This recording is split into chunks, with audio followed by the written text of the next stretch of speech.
যেই ক্লাসে এটা গেলে সুন্দর হয়, মনে হয় ক্লাস 6 গেলেই ভালো হবে, হোয়াট এভার দ্যাট ইজ এক্সপার্টিসরা রয়েছে তারা করবে, আমি সেইভাবেই তাদেরকে অনুরোধ করব।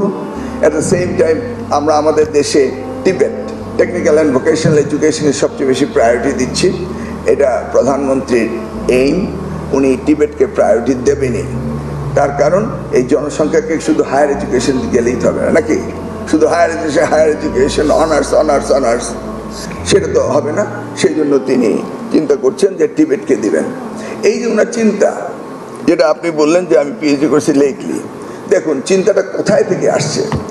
আমি তো আমার ঢাকা ইউনিভার্সিটি কেমিস্ট্রির ছাত্র ছিলাম আমি, তারপরে ইউএসএ গিয়ে নিউ ইয়র্ক টেক থেকে MBA করলাম, চাকরি বাকরি করলাম, এসে রাজনীতি করলাম। তারপরে দুর্নীতির কোনো মামলা হলো না, শুধু আমার বিশ্রী মামলা, মোবাইল ছিনতাই, ঘড়ি ছিনতাই, এই সমস্ত মামলা আমাকে দিয়ে একের পর এক 3.5 বছর জেলে রাখলাম। জেলতে বেরিয়ে পাগল হয়ে গেলাম। তো আমি চলে গেলাম মালয়েশিয়া, যে আর জেল খাটবো না, ওখানে গিয়ে কিছু একটা করি। তো ওখানে গিয়ে চেষ্টা করলাম পিএইচডি করার। তো ইন্টারন্যাশনাল ইসলামিক ইউনিভার্সিটিতে ডক্টর আজিজ সাহেব বললেন যে এখানে বসে পিএইচডিটা করে দেশে গিয়ে জেল খাটার দরকার নেই। ঠিক আছে, এটাই শুরু করলাম।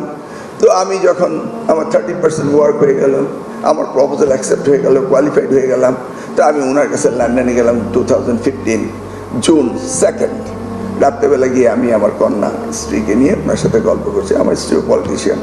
তো আমি গল্প করে আস্তে করে বললাম যে আমি একটা পিএইচডি করছি এখন, টপিক্সটাকে। তো বললাম human capital development in Bangladesh through higher education.